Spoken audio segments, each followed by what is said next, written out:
I will try to slow down my speech a little. I haven't had anybody post this before, but I do read all the comments and the surveys when people take the time, and I appreciate it when you do that. It really does help us.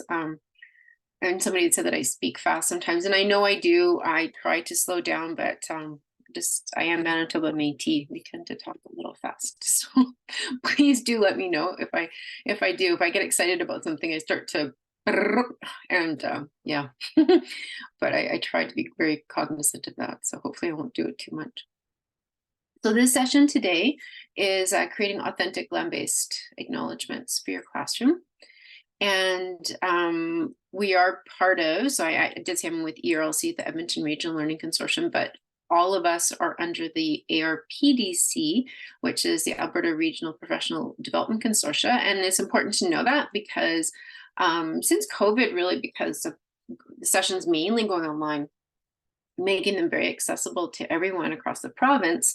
For instance, before I would have been presenting mainly for the Edmonton area, but now we're presenting for the entire province, which we always were, but people were more regionalized before. So this is great. It also means we all work together to do different things. We get together and we collaborate with different regions, which is really awesome. So we get different perspectives and lots more, teachers with great experience that we can all share in different areas.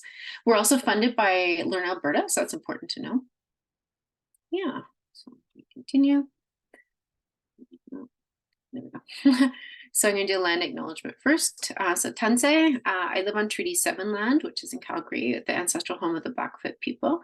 There are also Dene, there's a Dene Reserve here as well. And Métis Nation number 3 exists here. It's actually changing, I think, to divisions 5 and 6, but until they complete that, we'll leave it. And I'm also a member of the Manitoba Métis Federation.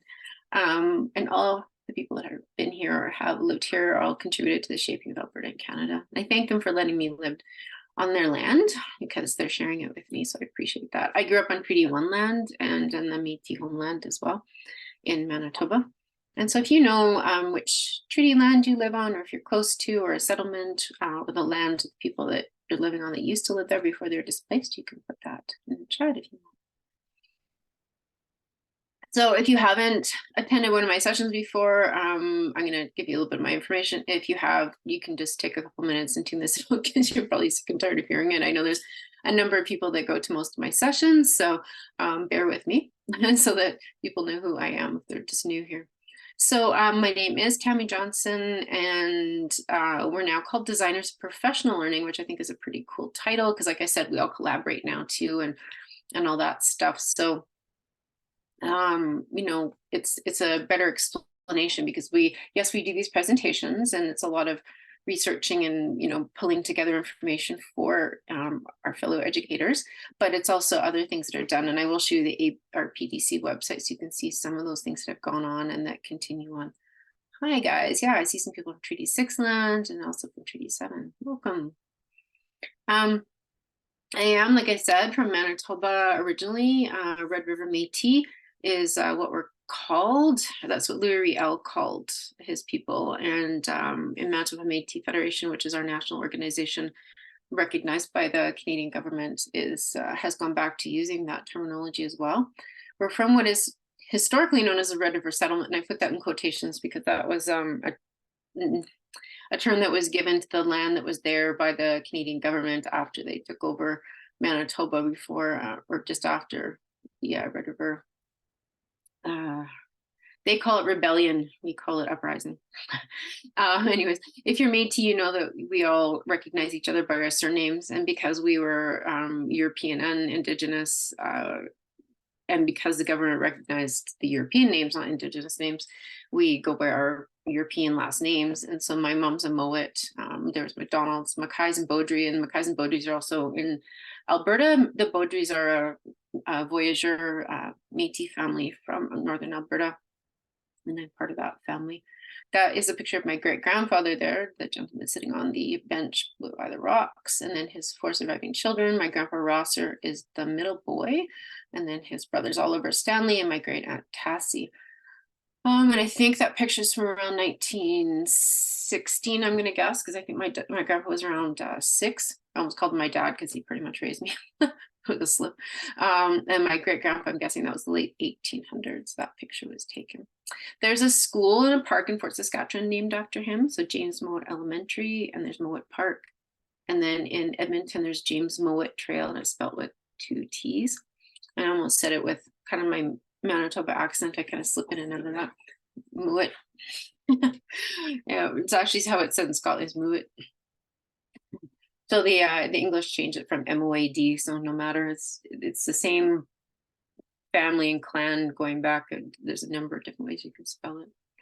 Yeah, and I did start teaching in Winnipeg in the Court area, the same school division that I graduated from, Sippin Oaks School Division, and I'd gone to Winnipeg School Division before that at Gordon Bell Junior High, part of the junior senior high there. And I've been here for almost 30 years, but anybody knows, especially if you're indigenous background, that wherever your land is really where you feel home. So by the Red River is really where I feel at home. And this work I do, I started doing a couple of years ago after working on a project with Kataskanel Tribal Council and with Ignite e-learning online school to take the outreach program they had for grades 7 to 9 and to indigenize it for their particular culture, decolonize it, add land-based learning and Cree language.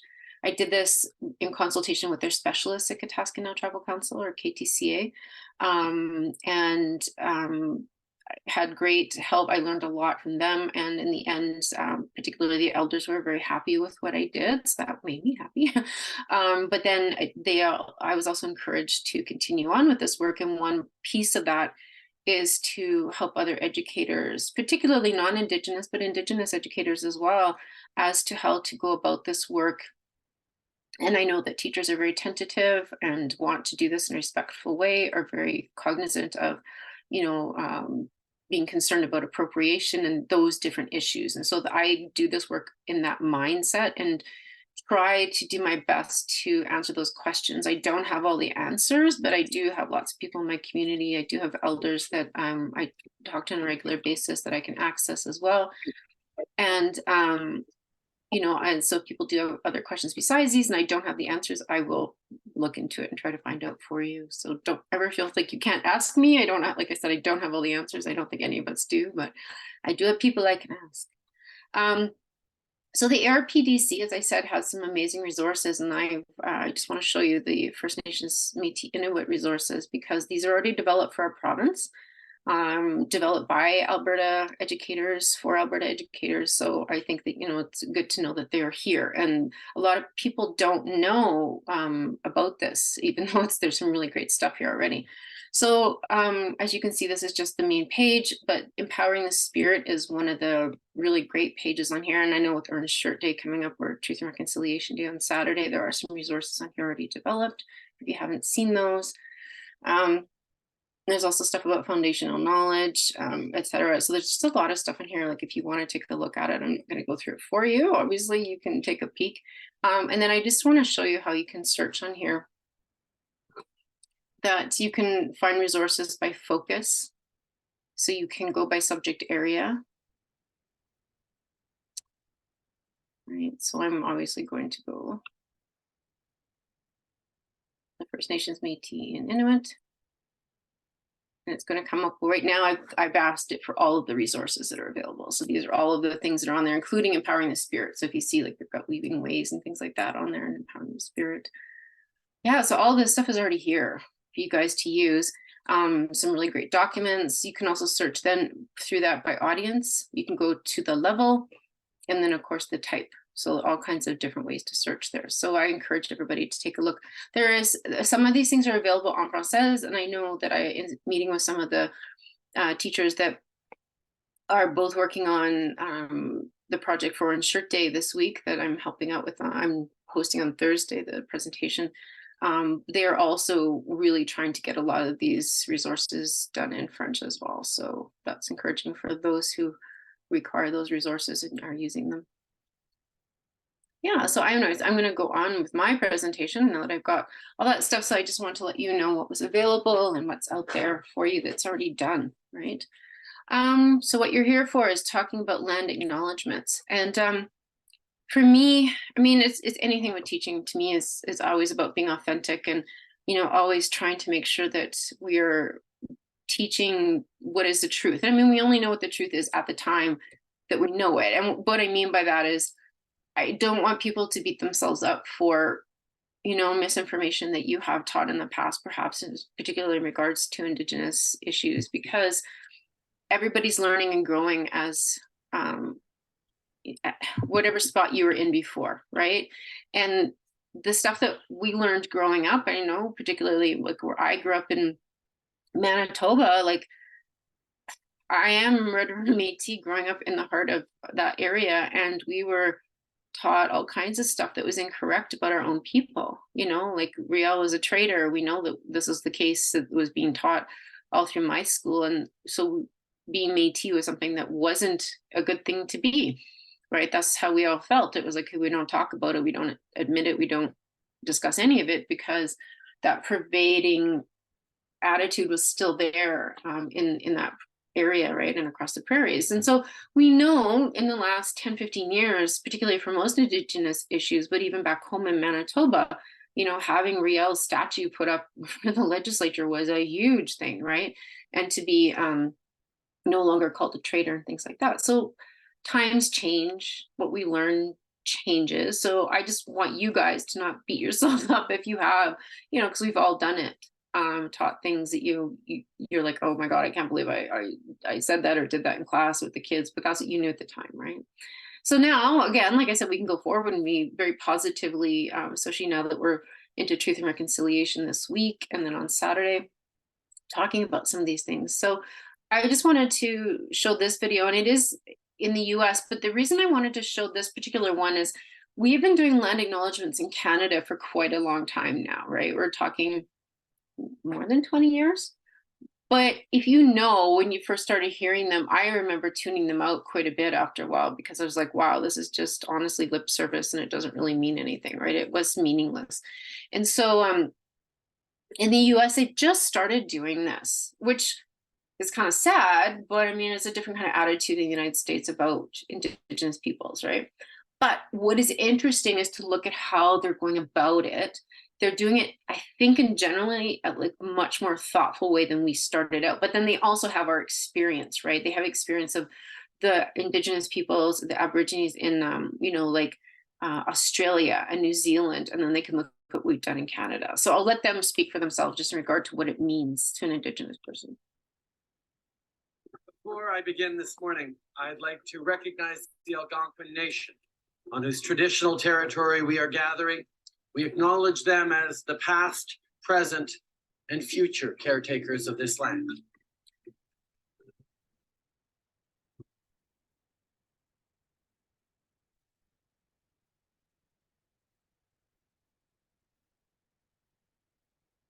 Wherever I go on God's green earth, I do the Lakota tradition of acknowledging four directions, the land, and the people living there. Ujimapa, as I call grandmother earth, the land, I view her as a sacred living entity, and that's why we acknowledge it in Lakota thought and philosophy. As a Native person, I'm ready for any kind of confrontation that might come up, or I'm preparing myself to remind people of all those things that they forget about. I was at a meeting in Minneapolis, and the room was primarily non-Native people. I was in a non-Native organization, but this executive director got up and said, okay, we're gonna get started. So everybody, was sitting down and getting quiet. And she said, I'd like to get started by acknowledging the Indigenous culture of Minnesota. And I was like, wow. And it just made everything fall away a little bit from me. My guard went down. I was more relaxed, because by saying that, that means she understands something that is just you can't talk about, right? It just relaxed me as a minority, as a woman, and as a Native person. It just pulled away this layer that's always there. So this is super cool. We're at a time where non-Native cultures are understanding the traditions of Indigenous peoples for probably the first time in our histories. So when I go to New Zealand, the protocol is to acknowledge each other's ancestors and your mountains and your rivers. And that's such a beautiful tradition. When people are in that space and say, we acknowledge who you are, this land, where your people come from, they're saying we acknowledge a relationship, but we're also creating that relationship. This is a good thing. The important thing would be that folks would then sit with that. Like, what does it mean that our settlement is occupying this space? And what responsibility do I have considering that legacy to these contemporary things, right? And how do I stop distancing myself from that? Ideally, that would be, for me, the impact that this has. If you start acknowledging that the land that you're standing on and the space that you are in belong to people that are still here, like, make so much more room for understanding of all these other issues.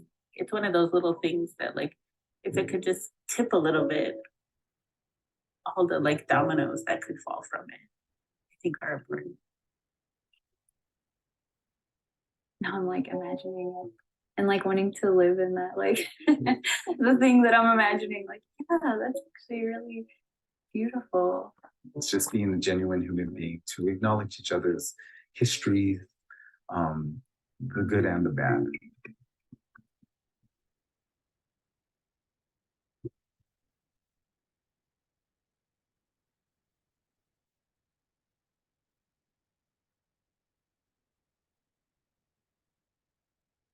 Before I begin this morning, Yeah, I think that just kind of gives a little glimpse. Like I said, it is from the US, but I mean, in terms of indigenous peoples, we have borders here in Canada and the US and to Mexico and the US, but those borders did not exist for indigenous peoples on this land. It was all Turtle Island, still is to all of us, because even the Métis Nation exists within North Dakota and into Montana, Idaho. There, people fled and we're living there as well because they lived along the Red River. So those are still our people. And just because there's a political border doesn't mean that there is to us. So I guess that's something when I know when people say, oh, it's a US resource you've used or something like that. And I'm like, well, yeah, but at the same time, we don't have borders. So, you know, that's a colonial thing at this point too. So I just thought I'd put that out there as well. So it's really, as you can see, it's really touching when it's done in an authentic way, right? So let's talk about, and I, again, hate to use the negatives, but you know, sometimes we have to look at what it should not be as well, right? So what a land acknowledgement should not be. And this is from an article that Hayden King wrote, and he actually was on the Ryerson University board or planning committee originally when they were working on a territorial acknowledgement, and he did a talk on CBC radio, and an article was written in regard to it as well, about his regret in working on this. And so that's why I say, don't think that it's just non-Indigenous peoples that do this, right? Like, we all do things at the time that we think we're doing the right thing, but when you look back on it, you're like, wow, that wasn't the best way to go about that. I think that happens to all of us in regard to even like our own people, right? You think about your own culture and things that have happened. So this is just from him, right? And in his thinking, you know, a territorial acknowledgement is by and large for non-native people. Up until this point is what I want to make this point as well, right? This is what it shouldn't be, right? So then basically you're writing a script, and then you also provide phonetic guide for those people on how to say the nation's name. And then it doesn't really require much work on behalf of the people who are reciting that. And then so and I'm talking the past, and I think that's what he's talking as well, the past, right? So it effectively excused people and offered them an alibi from doing the hard work that they really needed to do in that reconciliation, right? That the truth is the situation in the reconciliation. It was like a rubber stamp. And I have to say, that's how I felt every time I heard a land acknowledgement. I actually stopped, like I said, I stopped listening after a while. I just like, I don't want to hear this. And I think most Indigenous people are like that too, especially like First Nations. Like, I'm not First Nations, and I'd hear it and I'd be like, ugh. I can imagine how, you know, most of them felt. It was like, oh, here we go. Right. So I guess we have to look at then, you know, obviously if you're a classroom, because that's why you're here. So how do you translate this into a classroom situation and create land-based acknowledgements for your school or classroom, both that are authentic and really are meaningful, so that the children understand what they're doing as well, so that they can honor and acknowledge those First Nations people. And I say that here because within Alberta, where we're working, we don't have the Inuit people in here. We have Dene people, right? We're not talking about none of it into the Northwest Territories at this point. And the Métis as well here have settlements, but it was not, and I have to acknowledge this as a Métis person, it's like our homeland area stretches across the what used to be Rupert's Land, right? Before this was part of Canada, before it was just Upper and Lower Canada. And into BC, you know, and to southern BC and into Ontario, going into the Thunder Bay area where people escaped during the uprising. And I fully acknowledge this. Like, we shared the land with the First Nations people. We were, because they're our cousins, and we shared, but it wasn't our land. And it's the First Nations land, but until the government got involved, we shared that land very peacefully. But now it's also become a political issue as well, right? So I acknowledge, yes, there are again, when people say those things, that there are Métis people that are living in the area possibly where you are in their settlements, yes, but always acknowledge the First Nations people first, because this is their land that they were on before any of the Europeans came here, including my people, right, that married into Indigenous families. So I just want to put that out there. So I think it's really important, right, that land acknowledgement, like I said, comes from that gathered knowledge and then the understanding of the people you're honoring and respecting. Like I said, so always those First Nations people that have always been there. In the United States, like I said, land acknowledgements just started becoming used regularly. So they've got some really cool ideas out there too in doing it. Okay, Jen, you're having trouble with your. Oh yeah, sorry. Oh, okay, sorry. Yeah, I see it's direct message. Yeah, if anybody's having trouble with their internet, I understand. The Zoom does. No, I'm starting to sound like my nana. Sorry, the Safeway, the Zoom. No, Zoom has been kind of flaky this last week for some reason, but probably because everybody's back at school and using it heavily. That could be why. Anyways, sorry, that was a funny slip up that I just did. I'm channeling my grandma.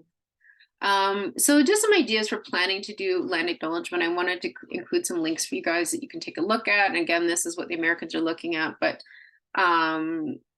you know, everybody's starting to do them wherever they are, which is great to acknowledge, right? Looking at homelands, you know, is it cool? Is it right? Is it progressive minded? You know, like the scripts, be mindful what you're doing. Anyways, there's a whole list of things here, right? Just to give you some ideas, kind of like, and I think it's interesting to look at these just because it's them starting to really just think about doing it, where we've been doing it for many years, right? So it's something you can look at and just get some ideas, you know, when you're thinking about when you're doing it. Am I doing this the right way? It might give you some clues, you know, just to question yourself on how you're doing it with your students. And then the US actually does have on their, like, this Native Governance Center in the US has this guide to Indigenous land acknowledgement, which I think is very interesting. And they've just started using the word Indigenous very recently. Like, I know I've done a session on, you know, what words can you use, but we all call each other natives. So like, but obviously that's not something we as Indigenous wants to probably do all the time, but it depends who you're with, right? But they have actually, you know, used to be Indian, what they still said in the United States, right? And I mean, legally, First Nations people here under the Indian Act are still considered Indians. They have Indian status cards. So, I mean, it gets very confusing, right? But I'm glad they're using Indigenous, because that is the, based on the, you know, for the entire world. If we're referring to anybody who's around the world, whose people have always been there, this is Indigenous, right? So yeah. So this just gives you some tips for creating Indigenous land acknowledgement statements, right? So starting with self-reflection and thinking about, you know, why are you doing it? What's your end goal? When will I have the largest impact? You know, do your homework about like the area that you're in. So that's a really great place to start with your students, right? Really looking at that history and the people that are there locally. And I always say go local, right? Teach about the people whose land you're on. Use appropriate language. And the thing is, I also think it's dependent on the grade level that you're working with, obviously. Now, this is for adults to work with, right? So I think with children, we have to be more careful, obviously. We also have to be careful with our audience, right? We want to tell the truth, but, you know, there's there's people in your audience that are indigenous that have still had a lot of trauma just recently in their families that's been handed down and, you know, intergenerational. So we have to be careful what we use. There's also people probably in your schools that are, you know, refugees from other countries who've suffered many similar things, right? So I think it's just important to be mindful of that. And I'm not saying sugarcoat it, but just try to use maybe language that's a little more gentle, even if you have to use more words to say exactly the same thing so it doesn't sound so harsh. Like I said, they shouldn't be grim, but we do need to acknowledge it, right? I think in high schools, you can probably be a little more, you know, grim that way. And another thing it's really important is don't ask an indigenous person to deliver that statement, right? Really having somebody who isn't indigenous to thank those people for letting you be on the land and doing it is really important. And just a few other areas too, right? And again, it's like looking at that discomfort level. We don't want to stress people out and make them feel bad. I do have this one, and I did want to include this video, and I don't usually like to have a lot of, and this is like the most I'll do is a couple and short ones, but this is a really cool video from CBC for kids. And I think especially getting into that, like the grade 4 to say even grade 7-ish area, you know, depending on your class level. But I think this is a really cool one to show. Thank you so much for this. It was entirely unhelpful, but thank you nevertheless. I've seen a bunch of different land acknowledgements, including at my younger sibling's school, and it got me thinking, why do we do that? And are they meaningful, especially to Indigenous people? This is Can Explains Land Acknowledgements. All right, let's start with the basics. What are land acknowledgements? So land acknowledgements are just taking the time and the space to acknowledge the land that we are on, whether it's Anishinaabe territory, Cree territory, or any, I guess, Indigenous landmarks across Canada. We are taking the time to acknowledge that space and also acknowledging the history of that landmark that we are on. And I've been seeing more and more land acknowledgements in my life. At sporting events, before meetings, at schools. It feels like the thing to do. Especially since the Truth and Reconciliation Commission's final report. I think there's been a lot more discussion about Indigenous peoples' ongoing relationships with territory. And so existing acknowledgements practices have expanded and in some cases accelerated. So that's when they started to become popular in Canada. But it's not when they started. Where I live here on the West Coast, it's a very, very old tradition and old protocol. And it's a way of, you know, when you step into someone else's territory, you're recognizing the fact that you are in a different relationship with the land and also with the communities. Indigenous communities from across the globe have been doing them for a very long time. And in Australia, for example, non-Indigenous people have been doing them since the 1970s. So is there a right or wrong way to do land acknowledgements? Or is it enough to just do them? It's not enough, I think, for people to just say, hello, I'm so-and-so. I acknowledge that I'm on this land. Anyway, continuing on. According to Dr. Daniel Justice, a common mistake people can make is they kind of treat it as a formula rather than a declaration of relationship. So it can become this kind of thing like, I'd like to recognize da da da da da da da da da da. Now let's just get to business. As it's kind of a formula that you have to say, but you're not actually thinking about the why of it. So let's look at an example with Dr. Justice. Here's one I think a lot of kids can relate to. The Toronto Blue Jays have one posted outside their home stadium, Rogers Centre. So I think one thing that I do like about it is that it's specific. It's not just kind of generic. It's actually speaking to very specific communities, very specific traditions. And then they again acknowledge the stories of each of these nations endure and continue to guide our thoughts and actions on this land. It's unclear how this does that guidance. I don't really know what they're doing other than acknowledging. I think that's always one of the challenges with these as well is, and then what?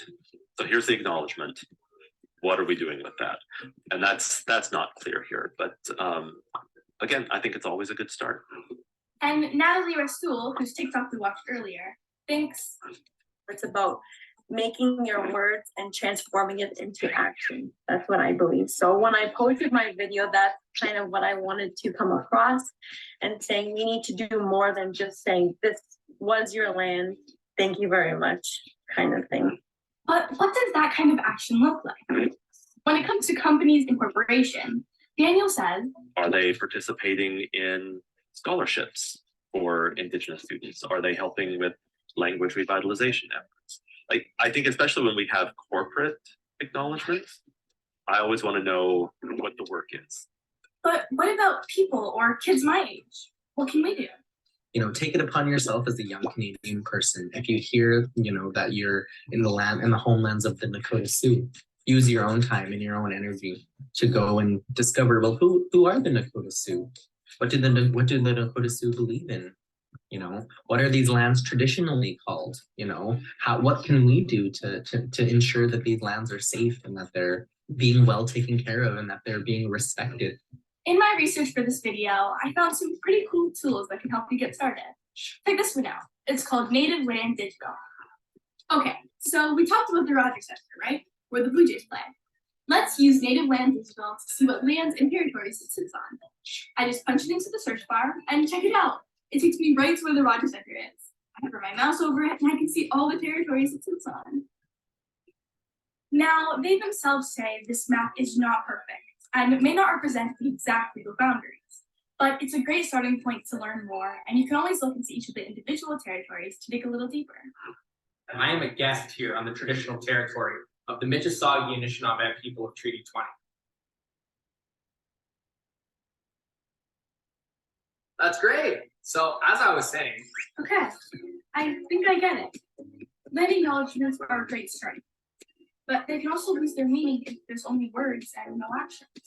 There's also the legal side of land that has a lot to do with treaties. It's important, but too much for us to cover in this answer. But don't worry, that's our next one.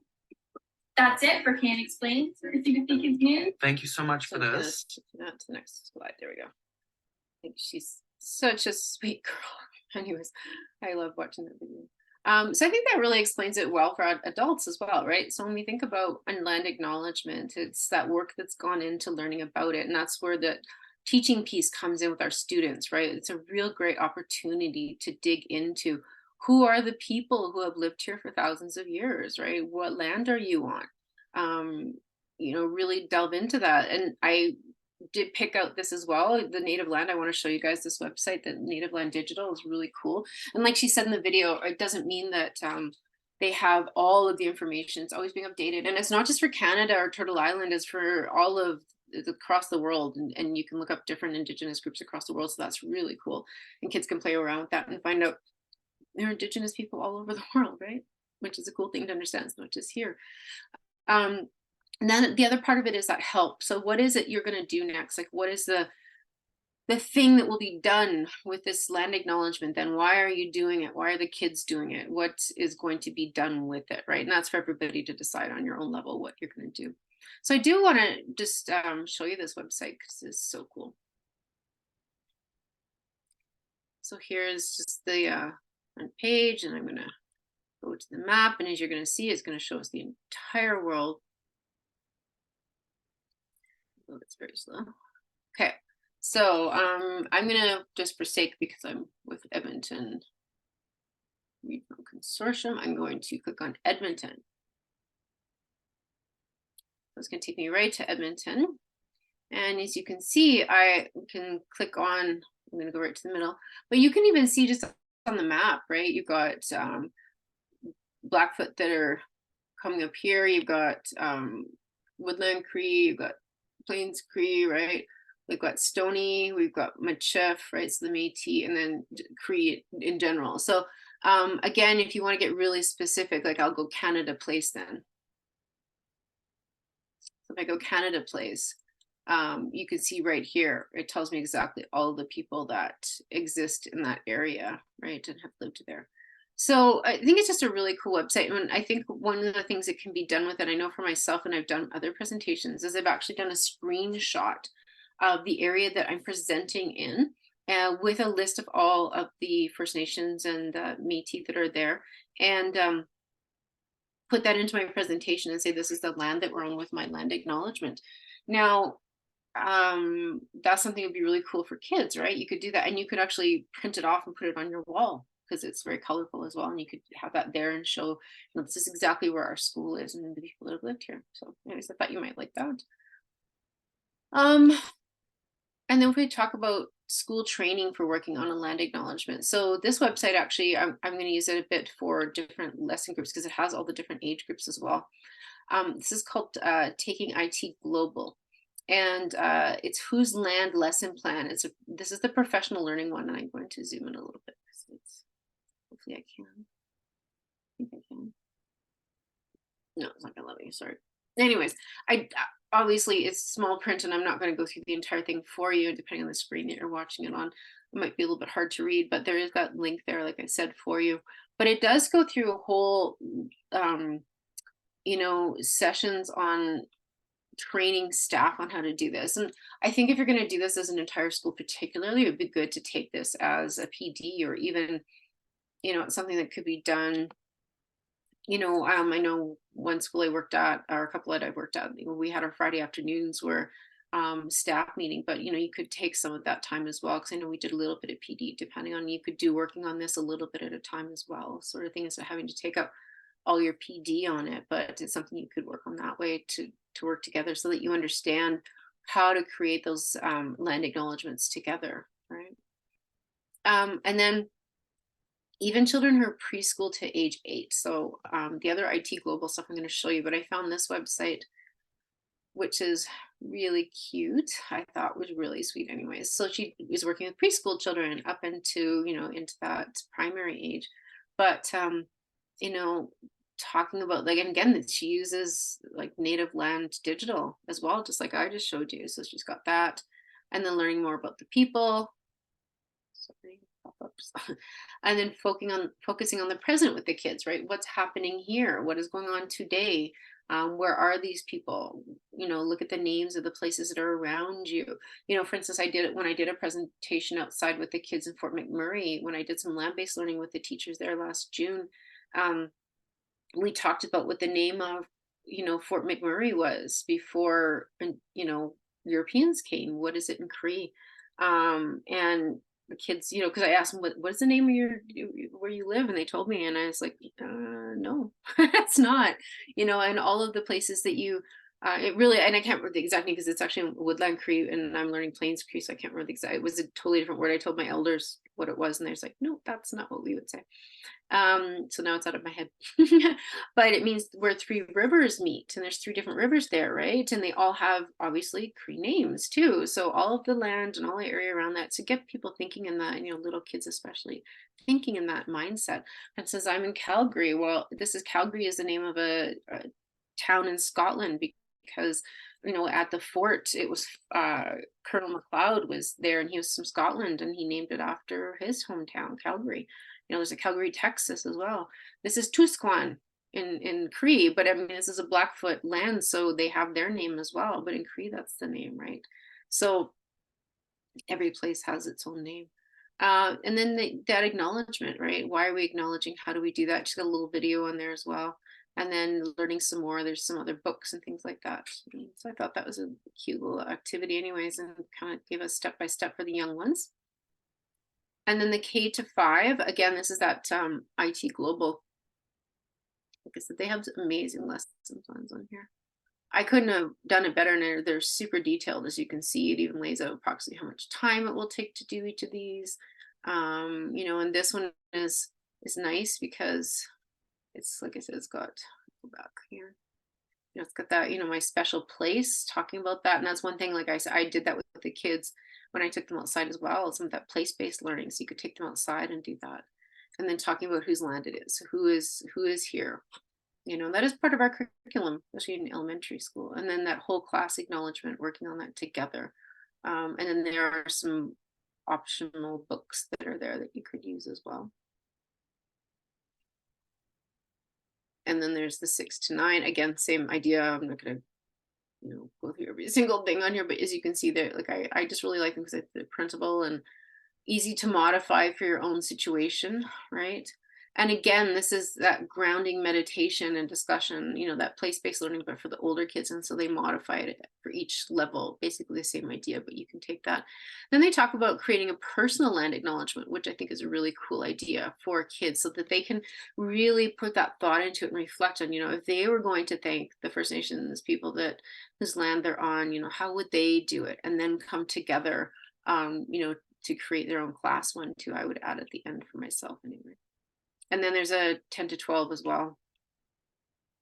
And of course, it goes up that higher level and you can get into some real critical thinking skills. And of course, this is awesome for social studies class, you know, depending on, you know, Aboriginal studies classes that you've got, you know, using those small group discussions with kids. I still think you could do the place-based learning with these guys too. I think that it's really good to be grounded and be that, go outside and do that sort of thing, right? But then really looking at this website, the Whose Land website is amazing too.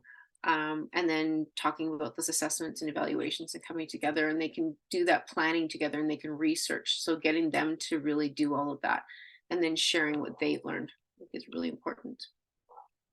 I apologize for my son's dog is barking upstairs. So I did want to include some lesson plans for creating some of these things in the chat. Yeah, so somebody's asking about sharing. So everybody will get a copy of the Google Slides and the recording within about 5 business days from ERLC. As I said, I know a lot of you came in, more than half of you came in later. You will get that. If you don't, you can email me and I will share my email address again at the end. Again, I apologize for my son's dog barking upstairs.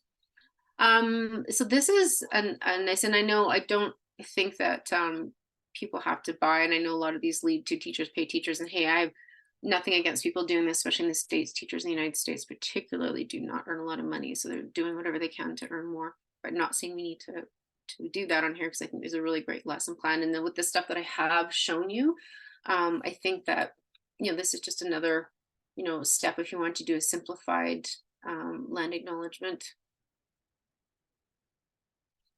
Just giving some idea. And then actually this one too I really like because it included unceded.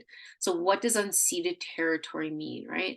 And the lands were never legally given to the government, they were stolen, right? Which is what happened in Manitoba as well, right? And right now the Manitoba Métis Federation, as a matter of fact, the Manitoba Act that was drawn up, which was just for a small area of that land area there, that was particularly where the Métis did live, and the Cree and the Ojibwe were fine with that, is now being used as a document for an actual treaty, because that's what it was meant to be for our people. And so we're looking at actually having an acknowledged treaty under the Manitoba Act based on that by the government. So that's interesting, right? So ours considered stolen lands as well, interestingly enough. You know, and talking about brainstorming and then writing it and giving some ideas. And I included this as one as well because it does have ideas for French, right? Some ideas in terms of, you know, this one happened to be a Canadian teacher that had that, and she's got a land acknowledgement here that they worked on, and just as an example. So I thought that was kind of neat. There's an example there for you. And then for grades 5 to 8, this is a really neat one from Morningside Center that I came across. It is a US one. As you can see, it does include the term Native Americans, which is fine. And I think it's good to, like I said, because we're all from Turtle Island and Indigenous peoples don't acknowledge that border. Like I said, my people live in the United States as well. And, you know, we're talking about using our cards going across the border now, because and asking the government to do that, because again, those borders were created through colonialism, not with our people doing it. And so we should be able to come and go across the border as Indigenous peoples, because we don't really have a border. And so that's really important to acknowledge as well when you're talking to kids about some of this stuff. If you're using anything that's from the US as well, to say that to them. You know, if they say, well, that's American, we don't have, you know, Canadian American, right? We have our people, and the land is all of ours, always people lived on, right? So I think it's just something that's interesting to point out to kids. I don't think you have to belabor it or make a political point of it, but just talking about it. And that is where I found that particular video. And you can use that video for the older kids, I think. You know, I would use that I taught grade 9 social studies as well, humanities. I would use that particular video from my grade 9 class working on the indigenous section that's there. And then there's questions underneath that for the kids. And then, you know, having a reading and discussion and talking about some of these other, and then they had more questions for discussion, which is one of the reasons I wanted to include this as well. There's some interesting things there, and you can do that reading or pick another reading that you find that you want to use that's Canadian, if that's what you want to do. And then you could still use some of these questions here. I also think that that article by Hayden, she remember his last name. Anyways, at this point, the one I showed you first, these questions could also be applied to there. And then there's an idea for a research assignment, which again, I think is appropriate for 9 and up. And then I wanted to include some resources for you guys. Hey, I'm pretty much on time, I'm close to 5 minutes, that are local, particularly to Canada. The University of Saskatchewan has some really great resources for, this is obviously looking at post-secondary level, but I still think it's a good guide. And then there's also, pop up, but it will propagate. It's not, there's a video there. And it does have a whole section on that whole idea of the criticisms of land acknowledgements. And again, too, I think that using that particularly with older students, and so there's a whole list of really great articles here, including that one by Hayden King, you know, the Globe and Mail, National Post, and Vice, which are really good resources to use that. And then they do have a couple of videos in here as well for different things about, and they do include the Métis homeland. So just some really good videos on there as well that you can be used.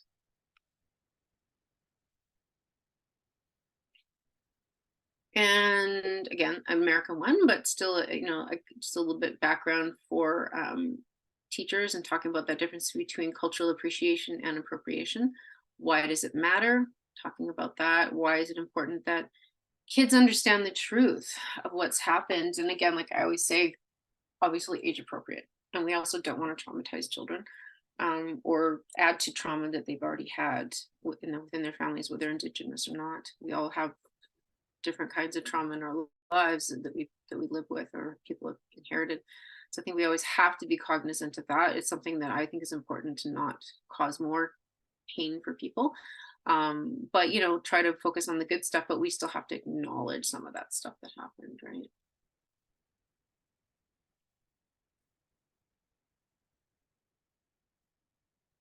And then this one is from Native Land Digital. This is from their website, not the map section, but I just wanted to include this as well.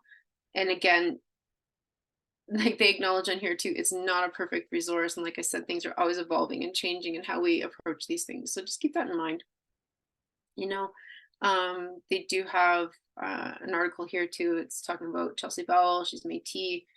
Plains Cree speaking from Lac Saint and in Alberta, and you know, just her talking about, you know, how to acknowledge a territory, and this is her opinion. So, you know, there's some more information on there for you, as well as more articles. And as you can see, the Hayden King article is referenced all over the place, right? Because it's really become kind of the standard for what we look at, what we're doing and how are we doing it. And really, because he went through that process, the original process, and then was able to go back and reflect upon that, how that did or didn't work.